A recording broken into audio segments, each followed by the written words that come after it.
에서는 보살을 군자라고 하는데 군자는 그것도 똑같죠. 군자는 뭐 하는 존재냐면 수기치인이요. 나를 닦아서 남을 가르쳐 줄 수 있는 사람, 다스릴 수 있는 사람이, 리드할 수 있는 사람이 군자이기 때문에 임금 군자를 씁니다.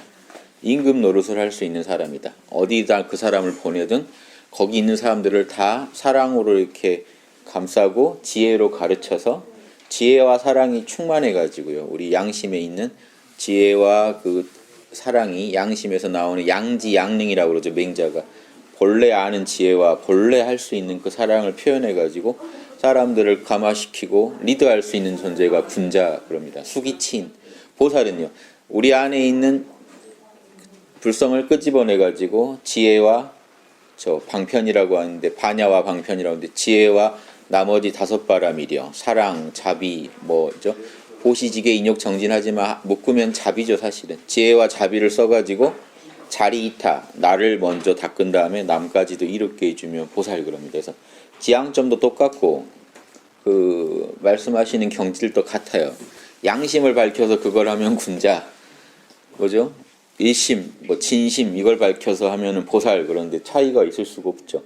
그래서 군자를 지향했던 예전 이제 선비들은 조선 500년 동안 일곱 선생 같이 다 똑같이 공부했어요. 이분만 특이한 게 아니고, 다만 이분이 일찍이 이제 영성지능이 높으셔서 그런지 일찍 이런 큰 그림을 금방 이해하고 자기 몸에서 실현하려고 진지하게 닦아간 거죠.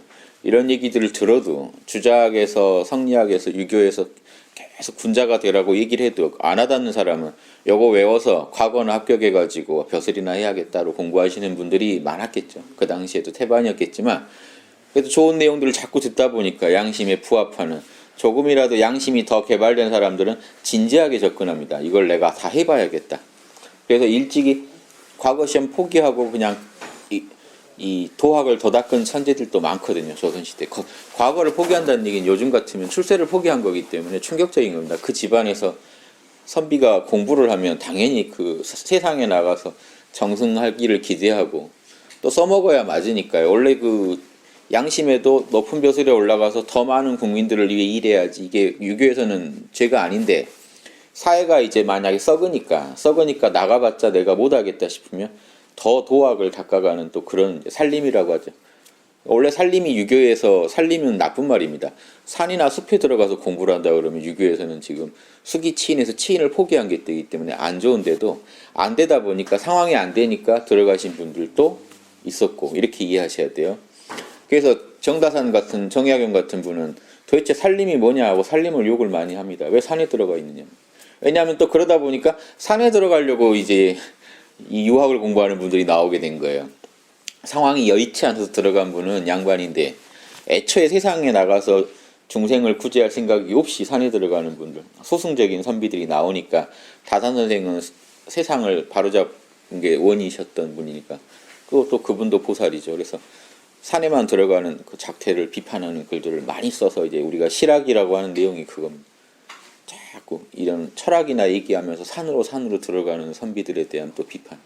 다 유교입니다. 유교 안에서 이런 다양한 얘기가 가능한 거는 유교가 원래 군자를 지향하는 학문이고, 수기치인이다 보니까 나를 닦는데 내가 먼저 닦여야 뭐 좀 되겠다 하다 보면 좀 소승이 될 수도 있고요. 내가 안 닦였는데 막 남 다스리겠다고 덤비면 또 그것도 또 다른 욕심에 빠져버리는 거고요. 그래서 올바른 선비가 되는 공부는 뭐냐 그러면은요, 조선시대 모든 선비들이 똑같이 닦은 게, 이건 주자학의 기본이기 때문에요. 성리학의 거경, 공리, 역행 그럽니다. 불가의 개정해 있듯이 지혜와, 차로 운전으로 치면 내비게이션에 해당됩니다. 지혜가 어디를 가는지를 정확히 알아야 되고요. 가는 이 운전자가 깨어 있어야 되고요. 선정. 그리고 바퀴가 착실하게 굴러가서 그 길을 밟아가야 됩니다. 도로는 아무리 잘 뚫려 있어도 바퀴가 굴러가지 않으면 내게 하나도 없기 때문에, 그래서 이게 유교에 오면은 뭐가 되냐면 거경, 깨어 있을 것, 정신을 바짝 차리고 있을 때 너무 힘주지 마시고 지금 정신 좀 차려보세요. 눈만 좀 똑바로 뜨셔도 그 사실은 깨어 있는 상태입니다. 마음을, 왜냐하면 천지분간이 흩어져 있던 마음을 지금 이 순간에다 모아보는 겁니다. 지금 하시는 일에 마음을 모아보세요. 자기가 하는 일을 알아차려보세요. 지금 여기가 주자학에서 경하는 핵심입니다. 지금 여기에다 정신을 둘 것. 지금 하는 일에. 아니면 정신을 딱 모아서 지금 여기 하면서 정신 자체를 잡고 있거나, 제가 이걸 몰입책에서 이 선비들이 하던 걸 뭐라고 제가 말로 바꿨냐면, 제가 만든 게 아닙니다. 나에 대한 몰입, 딱 정신만 잡고 있는 거. 일이 없을 때는 정신만 모아서 잡고 있어요. 많은 힘을 주면 안 잡힙니다. 오히려 마음이 시끄러집니다. 가볍게. 그 다음에 뭔 일을 하실 때는요, 대상에 대한 몰입, 그 일에 대한 몰입을 합니다. 딱 마음을 내서 그 일을 하면 정신이 그대로 깨어서 움직여요.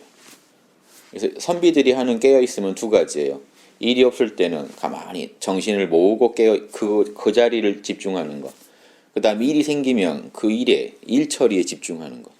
정신이 딴 데로 안 가게 그 일에만 가게 하는 것. 여기서 제가 몰입책 쓸 때 선비들 글을 많이 참고한 겁니다. 그래서 선비들이 경하면 뭡니까 하면 주일무적, 마음을 주인 주자, 한일자 하나에다가 딱 마음을 두고 무, 없을 무자, 갈적자, 다른 데로 가면 안 된다. 그래서 태계 선생의 성학 10도 같은 데 보면 경에 반대된 모습으로 마음이 동으로 갈까 서로 갈까 한다, 이렇게. 그러니까 이럴까 저럴까 하고 있는 상태가 지금 깨어있지 못하신 거예요. 딱 하나로 정하세요.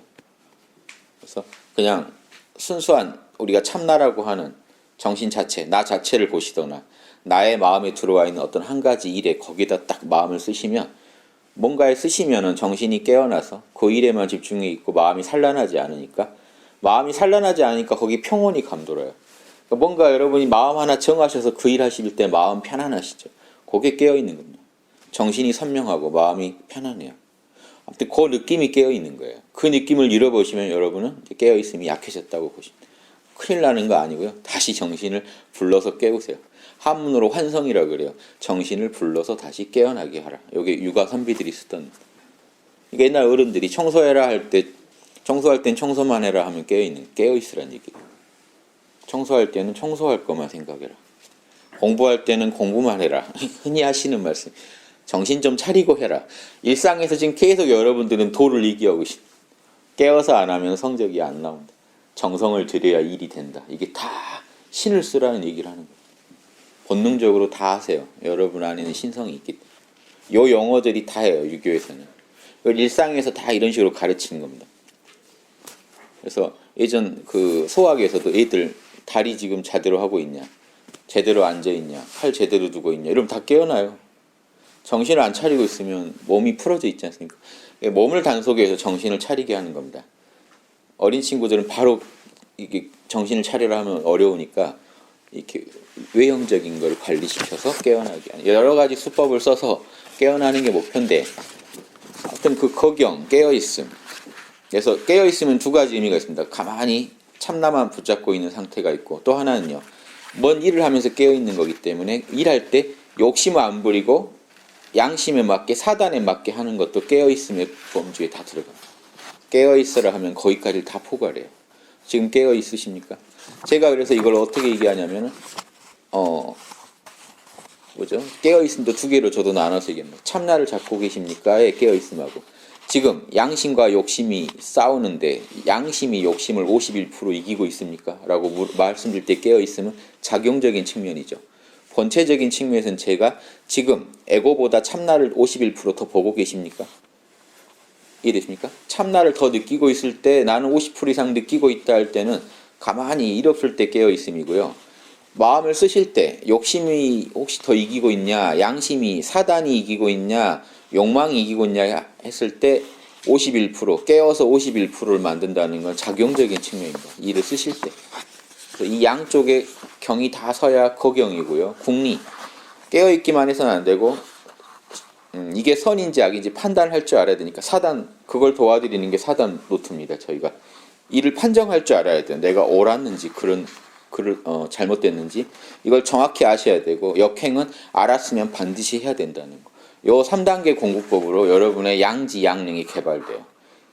궁리를 하면 지혜가 개발되고, 역행을 하면 자비와 사랑과 그런 용기나 이런 좋은 덕목들이, 인의지, 정의나 예절이나 이런 게 다 실천 덕목들이 개발됩니다. 그래서 거경은 양심을 바로 깨어나게 하고, 궁리 역행은 양심의 지혜와 능력을 원만하게 만들어줍니다. 그래서 이 공부를요, 예전 조선시대 500년은 이거 해야 된다는 거는 그냥 어려서부터 다 알았어요. 그걸 진지하게 마음을 내서 하려는 사람들이 적었던 거지 이런 정보는 넘쳤어요. 지금보다. 이게 조선사회 500년 간 그 저력 중에 하나일 텐데 한번 봐보세요. 율곡 선생이 어머니께서 돌아가셔가지고 19살 땐가 금강산으로 가서 출가를 해요. 절에서 참선을 하시다가 20살 때 다시 내려와. 한 1년 있다 내려오셨다고 하는데 이걸 두고 당쟁이 붙어가지고 나중에 이제 동인들이 다 율곡은 절에 들어갔으니까 그 문묘에서 들어가면 안 된다. 그래서 율곡을 까야 또 퇴계 선생 지자들은 율곡을 까고 율곡 선생 지자들은 퇴계를 까고 해서 난리가 아닌 적이 조선시대에 많았습니다. 당파가 다르니까요.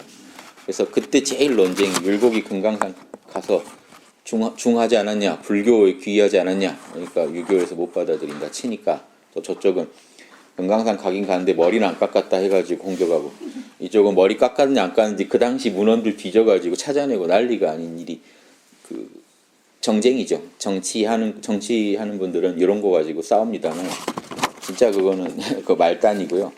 그 마음이 얼마나 괴롭겠어요. 신사임당 돌아가시고 이제 계모 들어오고 하니까 안 맞은 겁니다. 그래서 절에 가가지고 있다가 마음 좀 달래서 다시 돌아와가지고 큰 학문을 내가 해야겠다고 뜻을 세우고 쓴 게 이게 자경문 11조인데 20살 때 이거 썼다는 거 보고 생각해보면 20살 봄 되던 해 외가인 오죽헌에 이제 금강산 갔다가 오죽헌 들렀다가 와가지고 내가 이제 어디로 해야겠다 공부를 여기 지금 여러분 보살도가 다 들어있고 군자의 길이 다 들어있어서 그래요. 아주 유명한 문장인데 재밌는 거는 요게 그대로 자라서 경목력이 되고 평생 안 바뀌어요. 요 내용들이 그대로 경목력으로 또 들어갑니다. 첫 번째 입지. 먼저 그 뜻을 크게 가져야 한다. 반드시 성인을 목표로 해서 한 터럭이라도 성인에 모자라면 나의 일은 끝나지 않는다. 요게 이제 불교로 치면 나는 성불을 하겠다는 것처럼 완전한 성인이 되겠다. 두 번째, 자기가 이제 스스로 말을 좀 줄여야겠다고 생각하셨나 봐요. 마음을 안정된 사람은 말이 적다. 마음 안정시키는 좋은 법은 말 줄이는 데서 시작한다. 말을 좀 줄이자. 때가 된 뒤에 말하면 또 그때 알맞을 때, 사단에 맞을 때만 말하면 말이 자연히 간략해질 것이다. 말이 자연히 줄 것이다. 그러니까 말을 줄여야지. 내 말을 안 해야지 하고 뭐 이렇게 노력한다고 해서 말이 주는 게 아니고요. 이 말이 진짜 해야 될 말이야라고 판단을 하고 말을 하면 말이 자연히 줄 것이다. 그러면 마음도 안정될 것이다. 이렇게 정하는 겁니다. 자기가 자기한테 정한 거예요. 스스로를 경계하는 글이니까요. 그 다음에 요 구절 한번 보십시오. 이게 이제 마음 챙기는 건데요. 정심, 마음을 안정시키겠다 하는 그 조항에 뭐라고 써놨냐면요. 오래도록 방치한 마음을 일조에 수습하려니 모으려고 하니 어찌 그 힘을 얻는 게 어찌 쉽겠는가? 그게 쉽게 되겠는가? 여기서 힘은 정력을 말합니다. 선정 능력, 안정시키는 능력이 어찌 쉽게 얻어지겠는가? 심시 활물, 마음은 활물이라 정력이 미성이면 그걸 안정시키는 능력이 고요하게 하는 능력이 이루어지지 않으면 요동하여 안정시키기가 어렵다. 만약 생각이 아주 어지러울 때 이걸 싫어하는 마음을 내서 이 생각을 잡념을 끊어야지라고 한다면 그럴수록 더욱 어지러워질 것이다. 생각이 호련히 일어났다 호련히 사라져서 나로 말미암지 않는 것 같다. 내가 어떻게 할 수가 없다.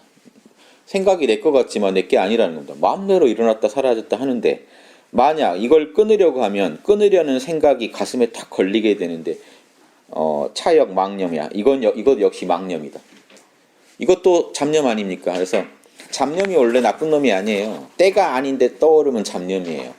원할 때 떠오르면 기가 막힌 아이디어라고 할 겁니다. 근데 원치 않는데 떠오르는 거죠. 나는 그만하고 싶은데 내 것이 아니다 보니까 생각이. 그래서 자꾸 떠오르는 거를 끊으려고 하면 그 생각이 또 잡념이 된다는 겁니다. 그러니까 만약에 마음이 어지러울 때 정신을 딱 모아가지고 가볍게만 관조하면 가볍게 이 마음을 관하면서 무려지고 함께 가지만 않으면 정신을 끌려가지만 않으면 잡념에 끌려가지만 않고 딱 지금 여기에 마음을 알아차리고 계시라고. 우리 같으면 모른다 하시거나 뭐죠? 몰라 하시거나 나라는 존재, 내 정신, 지금 정신을 수렴하라고 했으니까 정신은 나겠죠. 나라는 그 존재감에 마음을 가볍게 모으고 계시라는 겁니다. 끌려가지 마시고. 그렇게만 하시면 그렇게 해서 공부가 오래되면 마음이 반드시 안정될 때가 올 것이다. 여기에 지금 이건 나에 대한 몰입만 나왔죠. 거기에 율곡 선생이 여기서 안 끝내요. 딱 마지막에 한 줄 더 붙이는데 일을 할 때 전일하게 하면 거기에 몰입해서 하면 그것 또한 정신 공부다. 마음을 안정시키는 공부다. 그러니까 나에 대한 몰입만 얘기한 게 아니고 일할 때 그 일만 딱 마음을 몰입해서 하면 그것 또한 마음을 안정시키는 공부다. 이렇게 다 한 겁니다. 20살 때 이런 거 다 쓰고 이렇게 하려고 하신 분들이 그래도 역사책에 나옵니다. 이름이. 여러분도 이렇게 이걸 한번 해보세요. 그래서 그 다음에는 자 마음을 이렇게 깨어나게 했으면 거경 중에 딱 참나에 몰입하는 지금 경은 얘기했지만 그 다음 중요한 게 하나 안 나왔죠. 뭐냐면요. 일 처리할 때 욕심과 양심이 충돌을 할 때 양심에 손을 들어줘야 하는 그 작용으로서의 깨어있음. 요걸 얘기합니다. 그래서 홀로 있을 때 조심하라. 이거는요. 남들 안 계실 때 혼자 있을 때 조심하라는 그런 정도가 뜻이 아니고요. 지금 남들하고 같이 있을 때도 자기 속생각은 자기만 알죠. 혼자만 아는 자리를 조심하라가 이제 나옵니다. 이게 이제 양심 공부예요. 늘 고요한 중에 깨어 있으면서 가만히 고요할 때 깨어 있는 건 기본이고요. 지금 참나를 딱 잡고 있으면서 이제 그 다음에는 자신만 아는 한 생각이 탁 일어날 때 그걸 조심하는, 그걸 신중히 하는 그런 마음을 가슴에 품고 언제 어디서도 게으르지 않으면 어떠한 사념이 일체 사념이 일어나더라도 사념이 자연히 안 일어나게 될 것이다. 딱 안팎으로 깨어 있으면요. 참나를 잡고 있고 욕망이 올라오면 바로 딱 너는 사단에 맞지 않아 하고 바로 딱 쳐낼 수 있는 그 힘을 길러놓고 있으면 잡념이 안 일어날 텐데 만악은 모두 신독하지 않으면서 생긴다. 그게 뭐냐면 자기의 그 한 생각을 깨어있게 못해서 방치해서 생긴다는 겁니다. 한 생각이 일어났을 때 이놈이 분명히 내 욕심인데 방치하면 커질 텐데요. 딱 봤을 때 사단에 맞냐 안 맞냐를 보셔서 사단에 맞으면 더 키워지고 안 맞으면 뿌리를 뽑아라가 이게 유교 이 마음 성이라고 하는데요. 마음 공부의 핵심이거든요. 그래서 그렇게 한 생각만 자기만 하는 한 생각이 올라왔을 때 그거를 사단에 맞게 처리한 이후에 가히 기수에서 목욕하고 시를 풀며 돌아온다는 의미를 알 것이다. 이게 뭐냐면 논어에 나오는데 공자님이 제자들한테 뭐 하고 싶어 할 때 한 제자가 저 냇가에서 목욕하면서 아는 그 동네 분들이랑 목욕하면서 노래 부르면서 오고 싶다. 그러니까 정말 그 있죠. 세로토닌 제일 만땅으로 나올 때 별일 없이 행복한 그 시절 그 마음을 알 것이다. 그러니까 늘 양심에 맞게 일을 처리해 버리니까 가만히 있어도 있잖아요. 양심이 뿌듯한 상태를 지금 얘기한 겁니다. 별일 없는데 기분이 만족스러운 상태가 뭔 말인지는 이렇게 양심을 실천해 본 뒤에는 알 것이다. 자, 그 다음에 독서편인데 이제 깨어있으면 이 정도 됐고 국리를 얘기해야 되잖아요. 지혜를 어떻게 얻을 것이냐 책을 봐야 되는데 새벽에 일어나서는 아침에 할 일을 생각하고 독서편에다가는 책 얘기만 하지 않고요. 자기 이제 생활 태도를 써놓습니다. 아침에 일어나면은 새벽에 일어나면 아침에 뭐 해야지 딱 판단을 세운 것도 다 지혜라는 거죠. 밥 먹은 뒤에는 낮에 뭐 할지 생각하고 잠자리에 들 때는 내일 뭐 할지 미리 딱 생각을 해놓고 일이 없으면 쉬되 일이 있으면 반드시 생각을 해서 합당하게 처리할 방법 계획을 사단에 맞게 정확히 세워놓으시라는 것. 그런 뒤에 글을 읽어라. 이 얘기를 해놓은 이유가요. 바로 책만 볼까 봐 그런 거예요. 자기가. 일상에서 지혜를 전혀 안 쓰면서 책만 읽으면 아무 의미가 없지 않습니까? 생활에서 이렇게 쓰니까 자 보십시오. 먼저 이렇게 삶을 지혜롭게 자명한 거를 판단해 가면서 책을 보면 책이 다 참고서가 되는데 그냥 책만 읽으면 그냥 책만 보는 거죠. 지식욕만 길러지지 삶이 안 변하니까 먼저 생활 태도를 이런 식으로 지혜롭게 살게 계획적으로 살게 해놓고 그런 뒤에 글을 읽어라. 글을 읽는 까닭은 옳고 그름을 선악을 판별하여 일할 때 적용하려고 하는 것이다. 그러니까 먼저 생활 태도에서부터 지혜롭게 판단하는 삶의 태도를 먼저 가지라고 하는 거죠. 만약 자기가 하는 일은 전혀 반성 안 하고 홀로 우뚝하니 글만 읽고 있다면 아무 쓸모가 없는 학문이 될 것이다. 자기한테 그렇게 경고한 겁니다. 6번째는요. 소재, 청소해내라. 욕심을 청소해라. 재물, 돈 욕심하고 성공하고 싶은 영화로운 그런 성공을 누르고 싶은 그런 욕심은 반드시 이 생각을 다 쓸어버려야 되는데 혹시 이런 생각을 다 쓸어버렸더라도 자기는 난 돈 욕심도 없고 명예욕도 없다라고 하신다 하더라도 만약에 일 처리할 때 터럭만큼이라도 나 좀 편하겠다는 생각이 일어난다면 그것도 이익을 탐하는 마음이니까 사사로운 이익을 탐하는 마음이니까 더욱 조심하라. 자기한테 하는 말이니까요. 자기가 돈 욕심이나 뭐 없다고 하더라도 만약 일할 때 조금이라도 나 위주로 뭔가 하는 마음이 있다면 그거 조심해야겠다라고 써놓은 거고요. 그 다음에는 진성, 정성을 다하자라는 조인데요. 제목이 어떤 일이 나한테 왔을 때는 만약에 이 일이 해서 옳은 일이면 정성을 다해서 하고 실증내거나 게으름 부리지 말자. 만약 혹시 해서 안 될 일이면 단박에 일체를 끊어버려서 내 가슴에서 다시는 그걸로 시비가 일어나지 않게. 재밌는 표현이요. 시비 교전. 내 마음에서 시비가 전쟁을 일으키지 않게 하자. 해서 안 될 일이면 이게 사단 분석을 지금 매일 하시는 분의 글 아닙니까? 딱 해서 자명하지 않은 일이면 다시 생각을 말아버리잖아요. 자명하면 다시 두 마음을 안 내고 게으름 부리지 말고 그냥 해버리고. 자, 이렇게 보십시오. 한 가지의 불의를 다음에는요. 정의의 마음, 정의의 편인데요. 한 가지 불의를 하더라도 그리고 한 사람을 무고하게 죽여서 천하를 얻더라도 그런 일을 하지 않겠다는 생각을 꼭 가슴에 담고 있자. 그러니까 한 명이 억울한 일 당해서라도 내가 천하를 얻는데 한 명이 억울한 일 당하기만 하면 내가 천하를 얻는다 하더라도 그 억울한 천하를 얻지 말자. 그 억울한 사정 만들지 말자 하는 그 마음을 반드시 품자. 이게 정의조에 자기가 써놓으신 거고요. 자, 여기까지 자기 공부잖아요. 이제 남을 감화시키는 얘기가 나와요. 군자는 보살이니까요. 감화편인데요. 횡역질에 자, 여러분 사시는데 이 횡역이 뭐냐면요. 그쪽이 전적으로 잘못된 일이요. 나는 잘못한 게 없는데 사단에 조금 더 걸리는 게 없는데 누가 와서 부당한 시비를 거는 걸 횡역당했다고 합니다. 횡역. 공자님도 가다 개에 물린다 뭐 이런 거. 그러니까 개는 뭐라고 할 수가 없잖아요.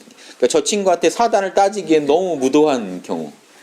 예. 그러니까 근데 이 개는 금수를 상징하죠. 즉 사람 중에도 금수급 그러니까 뭐냐면 그 사안에 있어서는요. 정말 내가 다 옳은데 와가지고 시비 거는 경우. 이상한 일을 나한테 강도가 와서 칼 찌르는 거 이거 내가 부른 게 아니지 않습니까? 사실은. 그런데 이런 횡역이 다가갈 때는 어떻게 해야 되냐? 누가 와서 나를 보통 무고하는 경우에요. 이런 경우 선비들이 당하는 횡역이라는 건 누가 아무 이유 없이 나를 이제 무고할 때 스스로 돌이켜서 먼저 반성을 해라. 혹시 내가 사단에 걸리는 거 있나? 이때 연구하신 경우가 수호지심, 인의지 중에 상대방의 저 심정은 뭘까? 나한테 왜 그랬을까? 내가 혹시 그 사람한테 부당한 피해를 준 게 있나? 없다라고 자명하게 나오면 이때 저쪽은 횡역인 거죠. 뭐야 저거는 지금 사단이 안 통하는 수준의 지금 사람이구나. 금수급의 사람이구나 라는 판단이 서면요. 그러면 내가 이제 사실은 나를 어떻게 고칠 건 아니죠. 그런데 보통은 이제 여기서 멈추지 마시고 뭐 여기서 멈출 수도 있는데 율곡 선생이 스스로 기약하기는 그래도 그 사람을 반드시 감화시키고자 기약해야 된다. 우리 학당에서 하는 말이죠. 맨 뒤로 가시라. 당장은 감화를 못 시켜드리겠고 하지만 반드시 치료해드릴 테니까 좀 뒤에 가서 기다리시라. 지금 더 급한 사람들 먼저 도와드려야 되니까. 그러니까 무고를 걸고 하는 그런 횡역한 사람을 어떻게 당장 상대하겠습니까? 다만 율곡 선생도 이거죠. 반드시 감화시키기를 기약해라. 포기하지는 마라 그 사람들. 그래서 그 다음에 이제 가족이 제일 힘들잖아요. 가족 얘기가 나옵니다. 지금 본인도 지금 계모와의 불화로 지금 떠났던 거 아닙니까? 한 집안 사람들이 교화되지 않으면 단지 나의 성의가 미진하기 때문이다. 내 사단 먼저 이제 가족 비방하기 전에 내 사단 먼저 진짜 나는 사단에 걸릴 게 없나 하고 한번 더 따져보자 이 얘기입니다. 그 다음에 10번째는요. 이제 잠자는 문제가 이제 본인이 잠자는 어떻게 잠잘 건지 정한 겁니다. 엄청 빡세요. 한번 참고만 해보십시오. 밤에 잠을 자거나 몸에 질병이 있는 경우가 아니면 눕는 일이 있어도 안 된다. 안 눕겠다는 거예요. 이 부분 여긴 좀 따라 하시기 힘드시죠? 옛날 선비들의 그 생활 태도를 볼 수 있어요. 누우면 안 된다. 비스듬히 기대서도 안 된다. 한밤중이더라도 졸리지 않으면 누워서는 안 된다. 밤인데 좀 눕자 이거 안 된다. 다만 밤에는 억지로 잠을 막으려 해서는 안 된다. 밤에 혼자 기분 난다고 너무 잠 안 자지 마라 이거고요. 낮에 졸음이 오면 마땅히 마음을 불러 깨워서 10분 노력하여 할 때까지 해봐라. 깨어있도록 해라. 깨어나게 하라 마음을. 눈꺼풀이 무겁게 하중이 이제 무겁거든. 일어나서 두루 여기저기 걸어다니면서 마음을 성성하게 하라. 깨어나게 하라. 여기에 수면에 대한 율곡 선생의 이제 자기 약조였습니다. 자, 마지막 여기까지 다 10개 조가 끝났는데 11개 조는 뭘까요? 마지막 조는 용공지효, 공부의 효과에 대해 써는 겁니다. 공부를 하는 일은 늦춰서는 안 되고 급하게 해서도 안 된다. 너무 효과를 바라지 말자. 죽은 뒤에야 끝날 일이다. 어차피 죽을 때까지 해야 될 일이다. 효과를 바라지 말자. 만약 빨리 효과를 얻고자 한다면 이것 또한 이익을 탐하는 마음이다. 만약 이와 같이 하지 않는다면 지금 이렇게 말한 이 모든 그 효과를 빨리 안 바라면서 천천히 이 사업을 시행하는 거죠. 이 일을 내가 혹시 안 한다면 나는 부모님께서 물려주신 이 몸을 능욕하는 것이다. 사람의 아들이 아니다. 이렇게 하고 내가 이 약속 안 지키면 사람이 아니다 하고 끝낸 겁니다. 반드시 지키겠다 하고 해놓은 약조가 거경국리 역행 그리고 그 남들을 감화시키는 거죠. 지금 이게 20살 때 쓴 거고 이 양반은 이걸 나름 지키셔서 그 우리가 아는 이제 율곡 선생이 되신 거죠. 그래서 이런 거 한번 생각해 보십시오. 그러니까 별거 아닙니다. 늘 깨어 있자. 내 양심. 제가 항상 얘기하는 제가 이걸 두 개로 줄여서 뭡니까? 깨어 있으십니까? 나란 존재 느껴지십니까? 깨어 있으십니까? 그 다음에 자명하십니까? 생각하고 말하고 행동하고 남한테 하는 게 양심에 당당하십니까? 요 두 개 좀만 물어봐도 다 걸리겠죠. 깨어 계시고 자명하시면. 아는 것도 자명하신지 그럼 국리는 자명하신가 물어보면 되고 역행 하시는 것도요. 생각하고 말하고 행동하시는 것도 자명하십니까? 깨어 있으십니까? 자명하십니까? 요것만 물어봐 보세요. 요것만이라도. 내 평생 요걸 물어본 뒤에 살겠다. 이걸 안 지키면 여기 한문으로 인자, 사람의 아들이 아니다. 이렇게 해보시는 거 어떠세요? 나는 반드시 이걸 따져본 뒤 하겠다.